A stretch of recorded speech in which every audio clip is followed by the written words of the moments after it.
Iyi nama y'umushyikirano yari yateranye kuri ino nshuro. Iyi nama ikaba yari iyobowe na nyakubahwa perezida wa Repubulika y'u Rwanda Paul Kagame. Ino nama ikaba yarigaga ku bibazo bigiye bitandukanye, ariko nkaba ngira ngo tugaruke ku kibazo kimwe cyari gikomeye kurenza ibindi byose.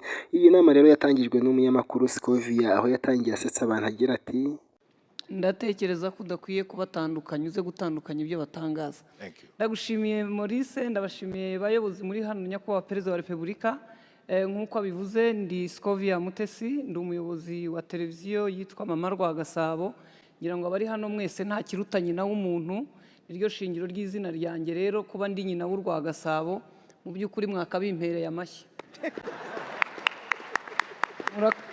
Iyi nama ikaba yari yitabiriwe n'ingeri zigiye zitandukanye, ariko ku ruhande rw'ubugeni ndetse n'ubuhanzi ikaba yaraserukiwe n'umuhanzi Bruce Melody, aho yatangiye abaza ikibazo cy'inyakubahwa perezida wa Repubulika y'u Rwanda, amubaza impamvu u Rwanda rutemerera aba content creator cyangwa se abakoresha izi mbuga nkoranyambaga kuba bakorera amafaranga mu gihugu cy'u Rwanda, aho ikibazo cye gitangiye avuga ngo izi mbuga nkoranyambaga kumonetiza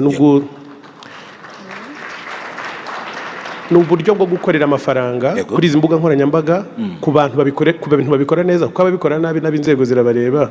Mbarogoye gatoya ibyo Bruce amaze kuvuga. Nyakubahwa perezida wa Repubulika y'u Rwanda Paul Kagame, Bruce Melody yakomeje asobanura neza ikijyanye no kumonetiza icyo ari cyo n'icyo bivuze ndetse n'impamvu yabyo, aho yakomeje asaba ubusabe yuko mu Rwanda bakwemerera imbuga zigiye zitandukanye, urugero nka TikTok, ko bazakwemererwa gukorera amafaranga nk'uko yagiye abivuga. Hose ikorerwa ku mbuga nkoranyambaga ni imirimo. Buriya ari amavideo yose abantu bafata, biriya byose abantu bakora content zingana n'amafaranga, nibyo mwavugaga bya views. Ku rubuga rwa TikTok abantu bakorera amafaranga menshi ku bindi bihugu, ariko ku banyarwanda ugasanga benshi bibasaba inzira ndende cyane.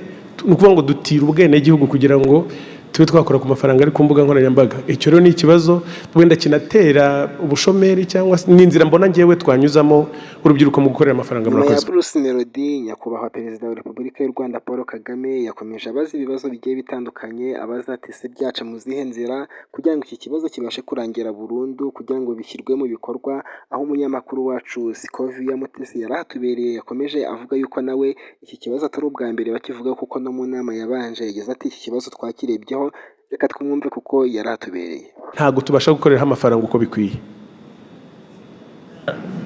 Byakemuka bite? Koze nyakubahwa perezida wa Repubulika, nanjye ndi umwe mu bazikeneye cyane. Iki kiganiro kigeze kiba kuko ari ibintu biri tekiniko muri ICT. Tuza kujya mu kiganiro na Minisitiri w'Urubyiruko ndetse n'umukozi ukora muri Minisiteri y'Ikoranabuhanga.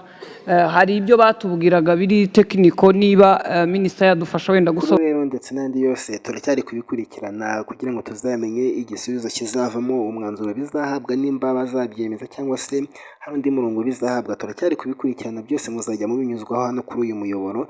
Rero reka ngusabe, niba ari ubwa mbere uhisanze, ukore subscribe kugira ngo aya makuru yose ajye kugeraho ku gihe kandi mu buryo bwihuse. Mukomeze kugira ibihe byiza. Mwari kumwe nanjye Sam Motivator.